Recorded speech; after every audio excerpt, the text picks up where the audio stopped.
Hi, everybody. It's FIBO Group, and you're watching to the Market Watch review. Chinese property developers could suffer a cash squeeze in a severe scenario where home sales revenue drops by 30% next year. European markets opened higher amid holiday thin trade. The pan-European Stoxx 600 index was trading 0.5% higher after markets opened with all sectors in positive territory. Markets in the UK and Ireland remain closed on Tuesday. U.S. markets reopened on Monday after the Christmas holiday with indexes seeing positive momentum. The S&P 500 gained nearly 1.4%. Goldman says oil could hit $100. Demand might reach new record high in the next 2 years.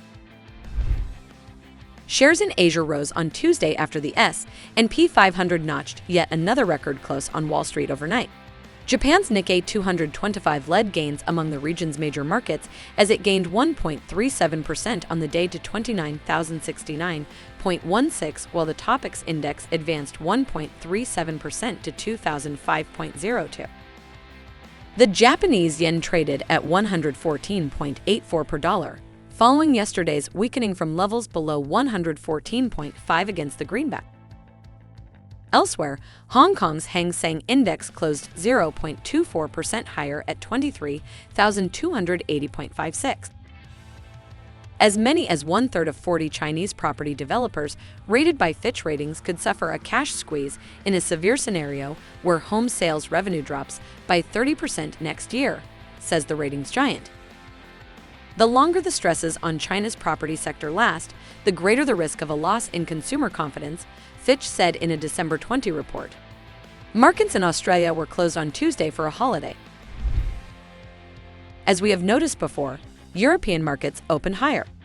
Eurozone government bond yields edged higher on Tuesday as fading concerns about the economic impact of the pandemic supported risk sentiment, and investors focused on the future tapering of central banks' monetary stimulus. Germany's 10-year government bond yield, the benchmark of the bloc, was up 0.5 bps at minus 0.24%. After the Christmas holiday indexes seeing positive momentum, the S&P 500 gained nearly 1.4% to close at 4,791.19, marking its 69th record close of the year. The index also hit an intraday record for the first time in more than a month. Investors are looking for a Santa Claus rally to close out a year in which the S&P 500 has returned more than 27%.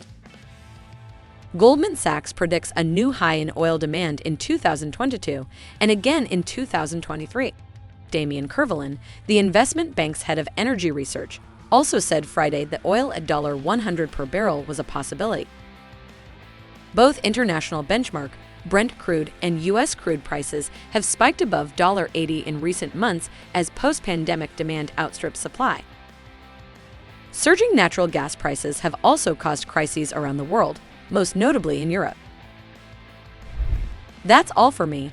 Closely monitor the news background and be prepared for all the surprises of the market.